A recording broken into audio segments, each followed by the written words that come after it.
journal, Hélène Assabi. Auditeurs de Radio Lomé, bonjour et bienvenue dans ce journal de la mi-journée. Au sommaire, le gouvernement prend des mesures pour éviter l'augmentation de la contamination au coronavirus en ces périodes de fêtes de fin d'année. Les réveillons de Noël et de Nouvel An seront célébrés de 18h30 à 21h sur toute l'étendue du territoire national. En parlant toujours des fêtes de fin d'année, nous allons découvrir dans ce journal les types de cadeaux à offrir aux enfants. Lutte anti-djihadiste au Mali, 15 pays occidentaux condamnent le déploiement de mercenaires de la société russe Wagner dans le pays. Ils dénoncent la décision d'utiliser des fonds publics pour rétribuer des mercenaires étrangers au lieu de soutenir les forces armées maliennes et les services publics. Sport football, épilogue ce vendredi de la 5e journée du championnat national de première division. Deux rencontres sont au programme. Sarah Sport de Bafilo rend visite à Kakadle de Doufelgou, pendant que Unisport de Kouloundé reçoit ASK.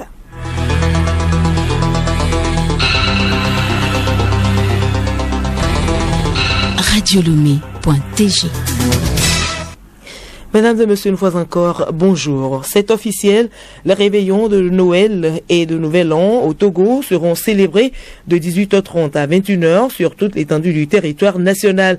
Ainsi en a décidé hier le ministre d'État chargé de l'administration territoriale, Payadoa Boupessi. La décision est prise en raison de la recrudescence ces derniers jours de la pandémie dans le pays. Un rebond marqué d'une part par une forte augmentation du nombre de cas, 24 cas le 15 décembre à 164 le 21 décembre, installant à nouveau le Togo dans la zone rouge de la progression de la pandémie, et de l'autre par l'apparition du variant Omicron.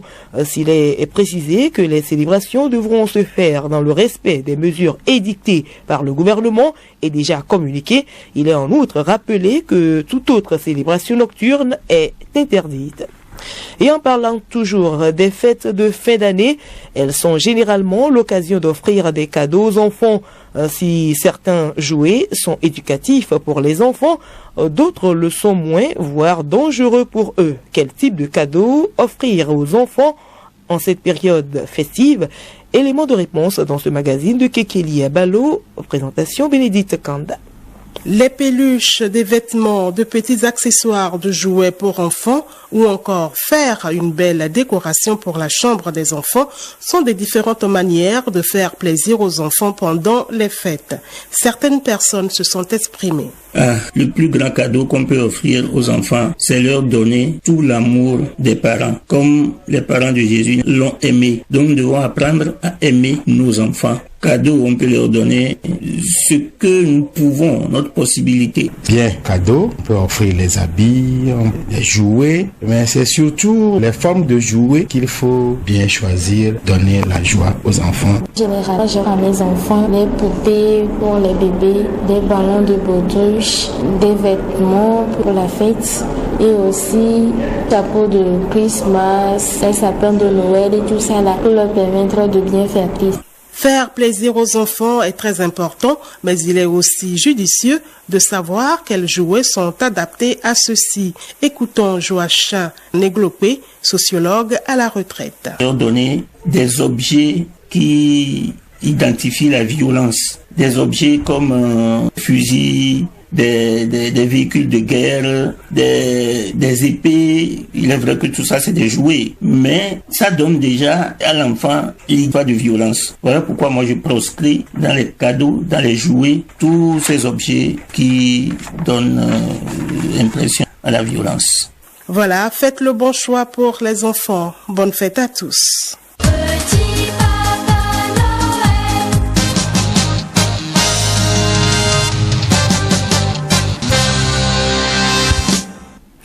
La campagne 2021-2022 de commercialisation du café et du cacao a été lancée hier à Akpalimé, en donnant officiellement le coup d'envoi de la commercialisation de ces deux produits que sont le café et le cacao. Le ministre en charge du commerce a tenu d'abord à saluer tous les acteurs de la filière de ces produits qui ont permis au Togo d'occuper le premier rang sur le plan africain et sous d'autres cieux. Ministre Kodjo Adedje. En ce qui concerne le cacao, le Togo vient de faire encore une prouesse sur la qualité. en décrochant les 2 médailles d'or sur les 3.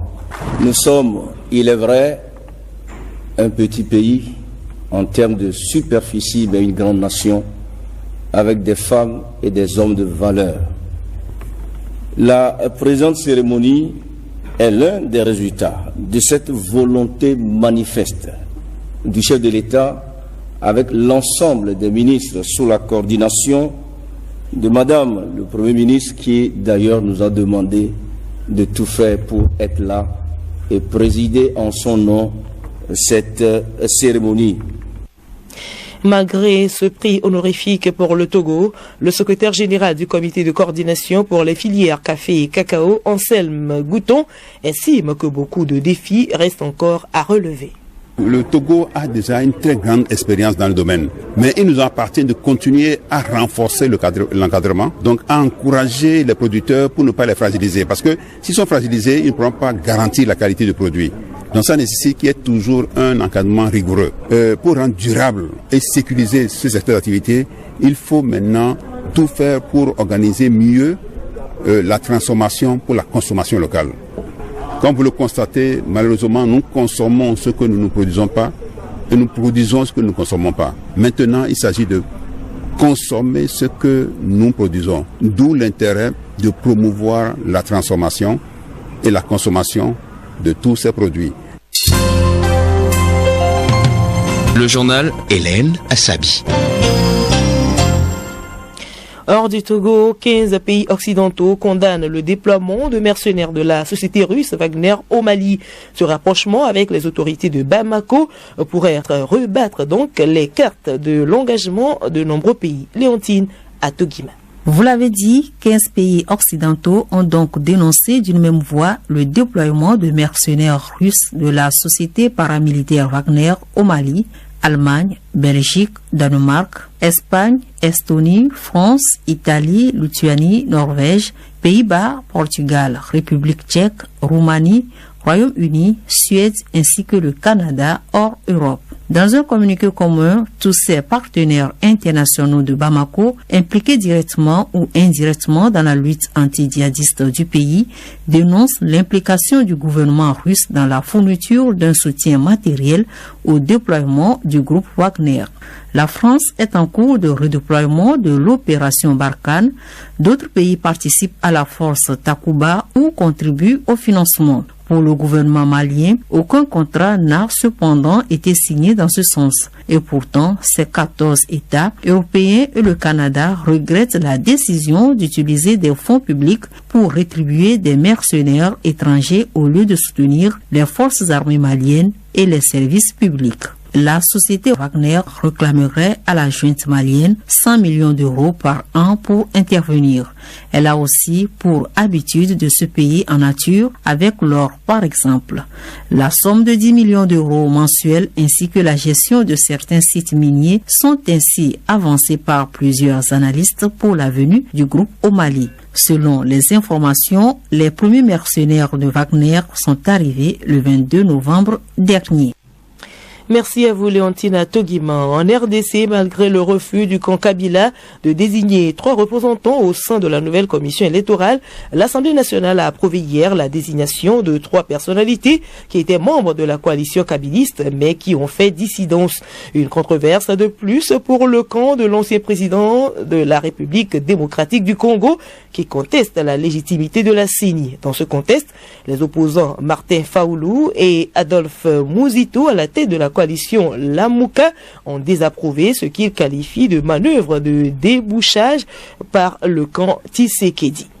Burundi, l'Union européenne qui avait prolongé dernièrement ses sanctions économiques vient de décider en interne de lever les sanctions qui frappent le pays qui traverse une très grave crise économique. À Bruxelles, on met également en avant la reprise du dialogue politique avec le pouvoir burundais depuis février de cette année après 5 ans de rupture totale.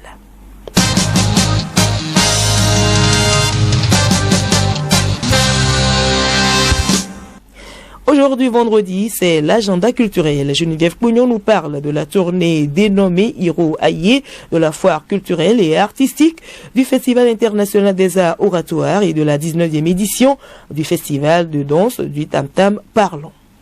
Le comité d'organisation du Festival de la danse du Tam Tam Parlant, Festapa, organise du 23 au 29 décembre prochain à Tovegan, préfecture de l'Ave, la 19e édition.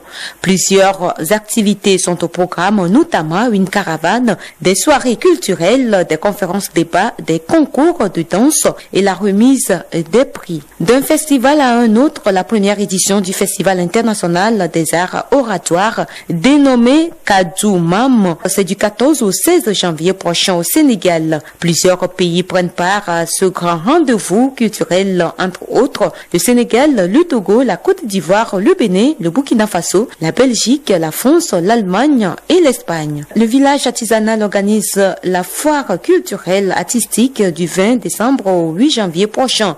Au menu, exposition et vente. Conte et cirque, Hiro Aye, c'est le nom d'une tournée avec la compagnie Afuma qu'habitait la maison de l'oralité. La tournée se déroule du 19 au 30 décembre prochain.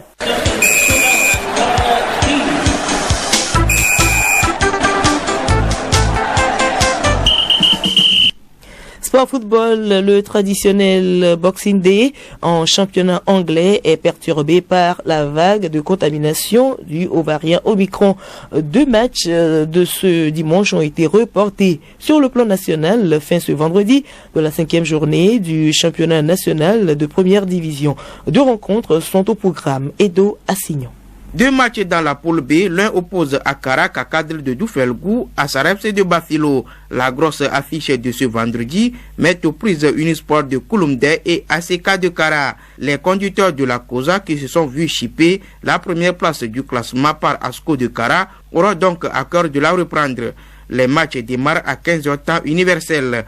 Par ailleurs, suite aux violents incidents qui ont émaillé l'affiche Simassi de Sokori Kakadle de Doufelgou, comptant pour la 4e journée du championnat, c'est lundi que les principaux acteurs de cette rencontre seront devant la commission de discipline de la FTF pour audition. Sont donc concernés par cette convocation le commissaire au match, le secrétaire général de la Ligue régionale du centre, les capitaines de Kakadle et Simassi, l'arbitre central de la partie, son premier assistant, le secrétaire général de Kakadle et le président des supporters de son club. En rappel, après ces violents incidents, la commission avait suspendu lundi dernier jusqu'à décision définitive le stade municipal de Sokori. Toujours sur le plan national, l'association sportive de l'Office togolais des recettes, l'ASOTR, a un nouveau président. L'équipe a renouvelé son bureau exécutif au terme d'une assemblée générale ordinaire tenue ce jeudi. Edidion Melekwami remplace désormais André Degué à la tête du club. Il chapeaute un bureau de 18 membres pour un mandat de 4 ans. Au cours de l'AG, d'importantes modifications apportées au statut et règlement du club ont aussi été validées. Terminons avec l'Angleterre. Le traditionnel Boxing Day en Premier League est perturbé par la vague de contamination liée au variant Omicron. Le Boxing Day de cette année va donc être amputé dimanche de 2 rencontres, à savoir Liverpool, Leeds United et Wolverhampton Watford. L'annonce émane des autorités du foot anglais. Leeds a confirmé que son effectif comptait de très nombreux joueurs positifs et c'est le même souci qui a poussé Wolverhampton à renoncer sa rencontre contre Watford.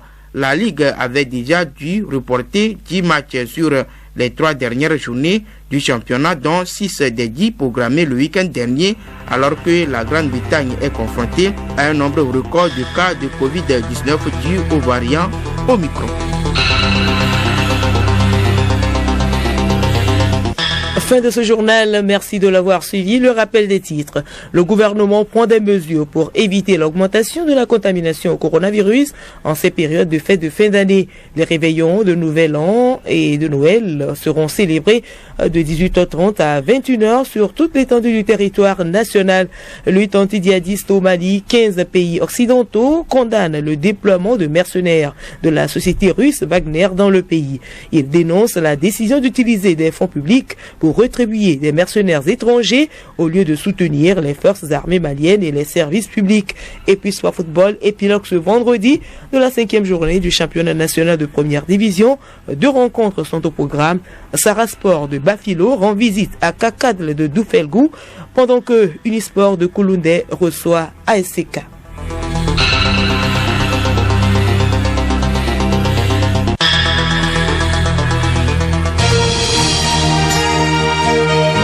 Radio Lomé, boîte postale 434, email radiolomé@radiolomé.tg. radiolomé.tg